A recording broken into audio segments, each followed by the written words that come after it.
Hello everyone, Jester Bell is back, and I've been wanting to do this video for a very long time now. These are all the brand new movies that I've seen in the theater this year, and I'm going to rank them to the best of my ability, which ones were disappointing, which ones absolutely blew my mind. I know it's a little bit late. I wanted to do this at the halfway point of the year, but then this video got put off. But honestly, I've talked about this before. I'm not seeing a lot of great movies coming out for the rest of 2022. So if I do see one, then I'll update it then. So far, this is the definitive ranking of all of the films that I've seen this year so far. Please let me know if you agree with my thoughts on these films and tell me your favorite films that came out this year. So without further delay, let's get into the video. Let's talk about all the films I saw in theaters this year from worst to best.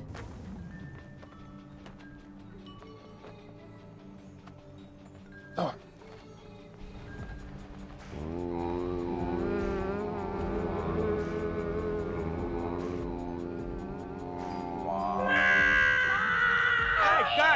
Guys! So the movie at the very bottom of my list, the worst, most disappointing movie that I've seen all year so far, I've talked about on my channel before, it's Thor: Love and Thunder. Now, I've talked about this so much, I did my own review of it, I talked about it on live streams, but this movie, I really didn't find anything to enjoy about it whatsoever. I didn't think it was funny. I thought it assassinated Thor's character. I thought that its plot was like a bunch of unconnected blocks put into a bag and shaken up. You could very easily tell that they had a script that wasn't finished when they shot the movie. They had CGI artists and special effects artists who were compressed to the limit to try to finish this thing, and it still looked unfinished.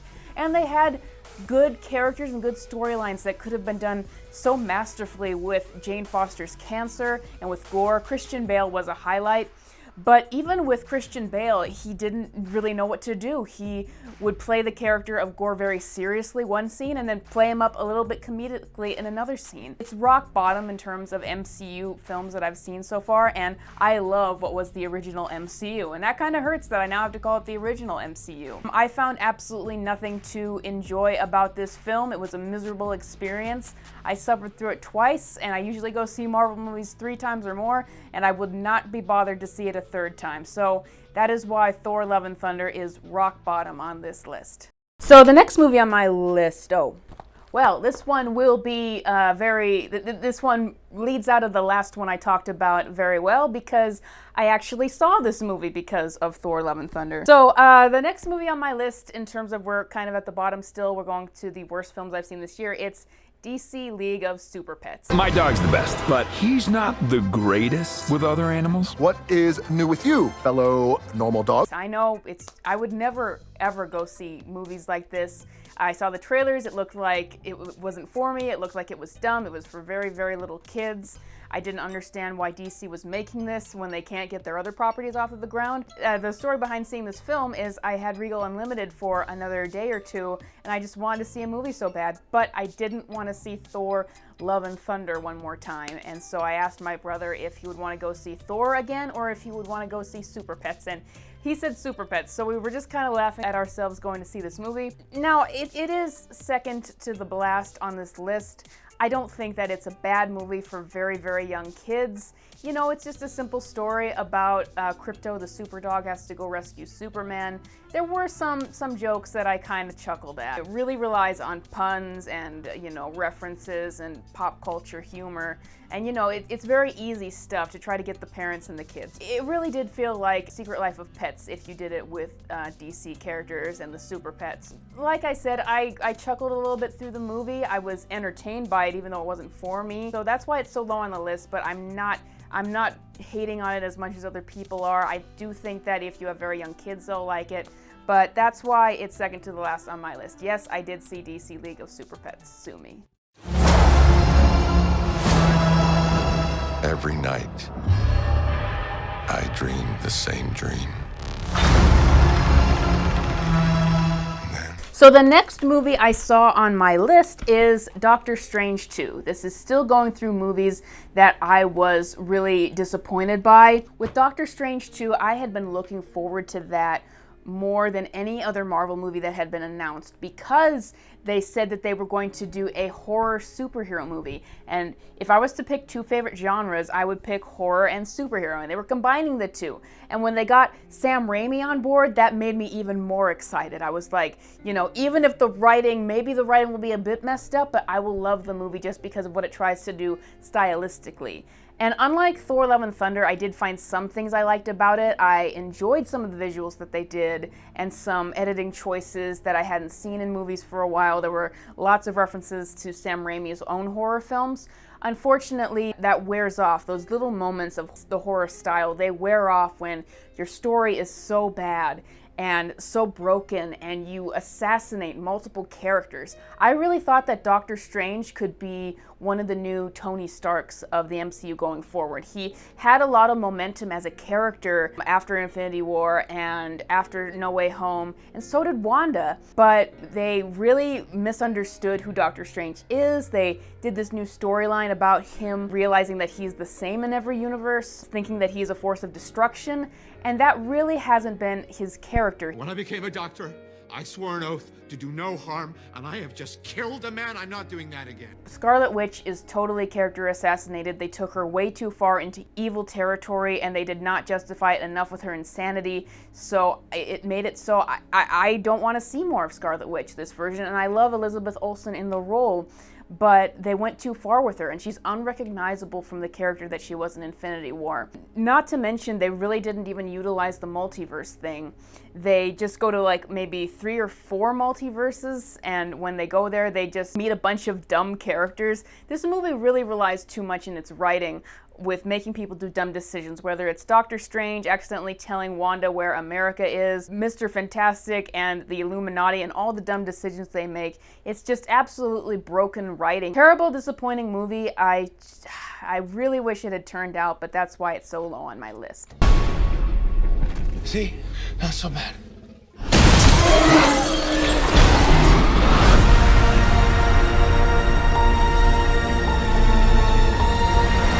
So the next movie on my list that I have to cover is Jurassic World Dominion. I originally wasn't planning on seeing the movie, but I was sick for 2 weeks and I wanted to get out of the house, and I had a free ticket, so I went and saw Jurassic World Dominion. I have not seen Jurassic World Fallen Kingdom, so I could not make any reference to that. I've just heard people bash that movie constantly.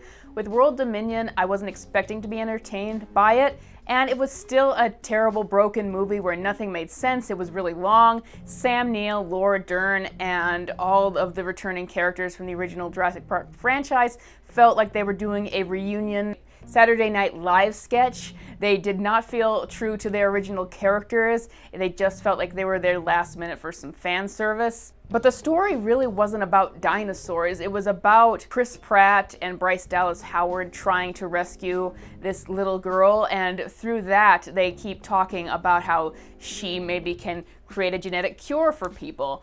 But by the end of the movie, we end up in the exact same place that we started, where the dinosaurs are still out in the world and out on college campuses, and everyone's just accepted it. It's not like the world was destroyed or they went through an arc to figure out how that would work. You might as well not have had this movie. Everyone just like, well, dinosaurs exist with us right now and it's kind of awesome, which is the antithesis of what Jurassic Park is about. It's about if you tried to play God and bring back these monsters, then it would be bad. The only good thing about Jurassic World Dominion is that some of the moments were so crazy, like the raptor chase when they're chasing Chris Pratt on the motorcycle. Some of that was just so crazy that I laughed and I was entertained on that. So I would not recommend Jurassic World Dominion, but at least it was a so bad it's good kind of movie. This speech is my recital. I think it's very vital to rock around that right on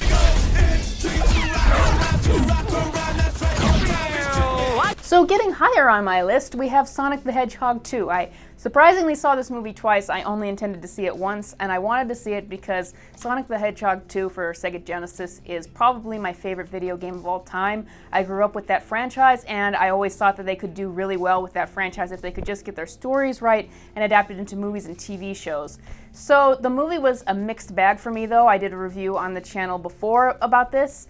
I overall enjoyed the characterizations that they gave to Sonic, Tails, and Knuckles. I liked all the references to the original games, and I liked all the action sequences. And, you know, it was a little bit disjointed with the humans in the movie. I think the human characters are better than they ever have been for the Sonic franchise. I think what is really damaging the Sonic movies from not being as big as they could be is that they really skew to very little kids. And stuff like Sonic actually have adults who want to watch that kind of stuff. You know, my theater was filled with either little kids or people my age who grew up with the games and so wanted to see this movie. And there were a lot of references in the movie that I liked that were from older games like Tails Adventure, and I'm like, well, little kids aren't going to get that, so why are they making this just for little kids with all their, you know, bathroom humor and their puns and stuff like that? So I thought that the movie could have benefited greatly if it just made itself for a wider demographic. I also was a little bit disappointed that while I loved that Colleen Ostrognesi, who's the best voice for Tails ever, came on to voice him in this movie, they didn't give them enough to do. They spent more time using Idris Elba to make jokes with Knuckles. I also think that Sonic, just as I say that this movie skews a little too young, I think Sonic still comes off as if he's 10 years old, and he's supposed to be 15, so that was another problem I had with it. But overall, I appreciate that the people behind this Sonic movie universe are respectful of the fans and that they get rewarded for it. So that's why it's so high on my list. I'm on before the show, and nobody's gonna remember me. So now we're getting to the top 3 films that I loved this year, and the first film I want to talk about on that list is Baz Luhrmann's Elvis movie starring Austin Butler. So the big sell for this movie has to be Austin Butler himself and his performance of Elvis. I've said this before, but I used to be a person who kind of perceived Elvis to be the same as the parodies and the impersonators have portrayed him as, which is just kind of a joke and a cartoon.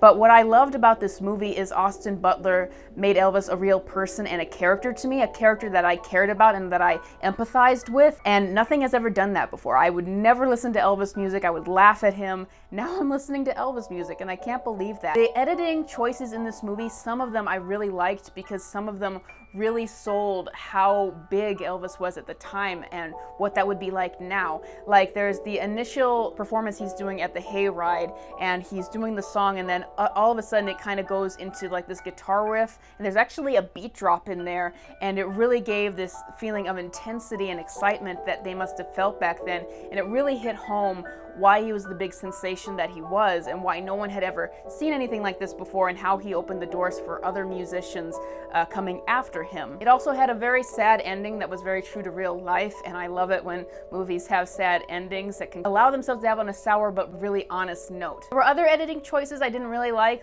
playing Doja Cat when there's a scene on Beale Street. I guess they were trying to be respectful as they were paying homage to black music and black culture, but Doja Cat is completely different than what we were getting back in the 50s. It just did not work at all. Some of it, again, the editing I really liked when it would make it look like it was an old 70s telecast or something like that, but other times it was so frantic, like at the very beginning, that it was a bit sickening. Did not like Tom Hanks' performance as Colonel Tom Parker at all. I thought it was a complete cartoon. That's the thing. He's white.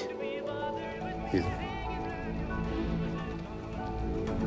white? But I overall loved the emotional moments in this movie and how it went through Elvis's life and brought me to an understanding about that musician. And I think that it is an absolutely great movie to see in the theater because of what it does in terms of letting you experience the hype that people must have felt over Elvis back then, and letting you get to know his character and care about all the worst moments in his life and where he was at by the very end. So that's why Elvis is so high on this list, and I really hope Austin Butler wins the Oscar for his performance.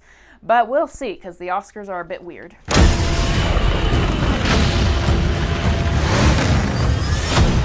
Whoa! This guy's crazy! In second place for my top movies this year is The Batman. And you all know that I've talked about this before. I really love the movie. I love the cinematography. I think that it is the best that I've seen in a Batman movie. I loved how they went with a red sky that is reminiscent of Batman the Animated Series. I love how it gave a more heightened tone for the Batman universe after we did a very realistic take with the Nolan movies.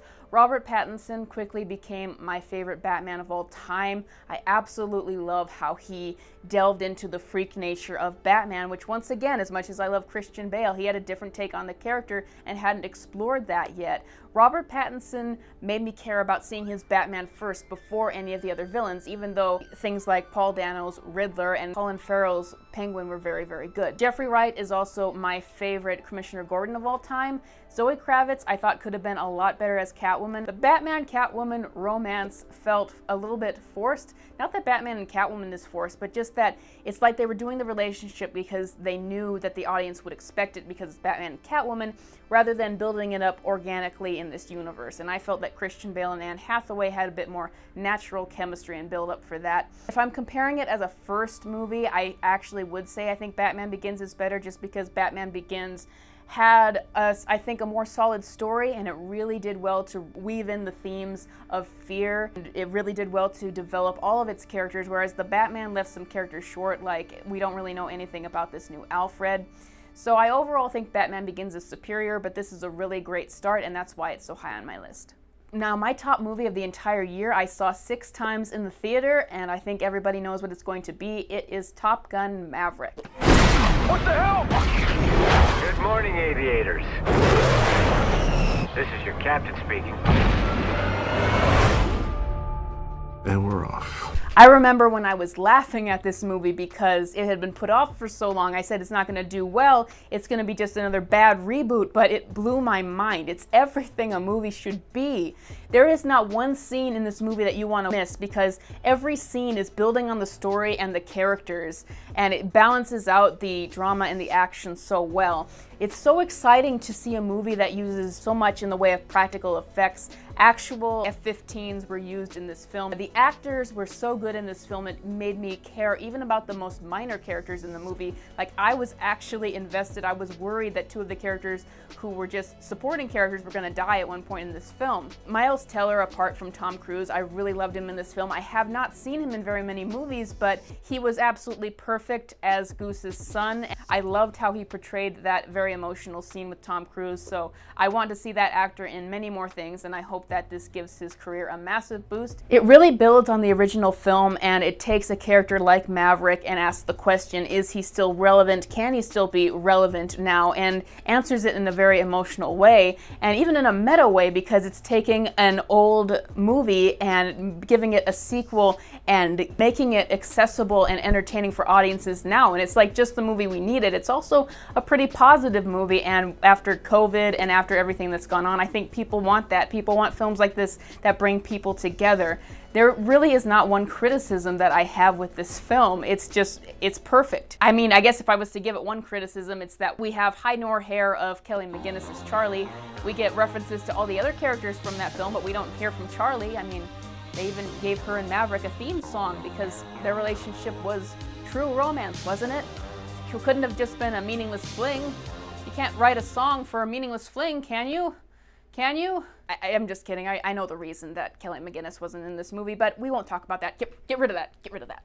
So, overall, because Top Gun Maverick and Elvis and the Batman were so good, I've been having a great time at the theater this year, even though some movies have fallen short. Please let me know in the comments below what your favorite movies were this year, and if you disagree with any of my picks or rankings, and I will see you guys next time.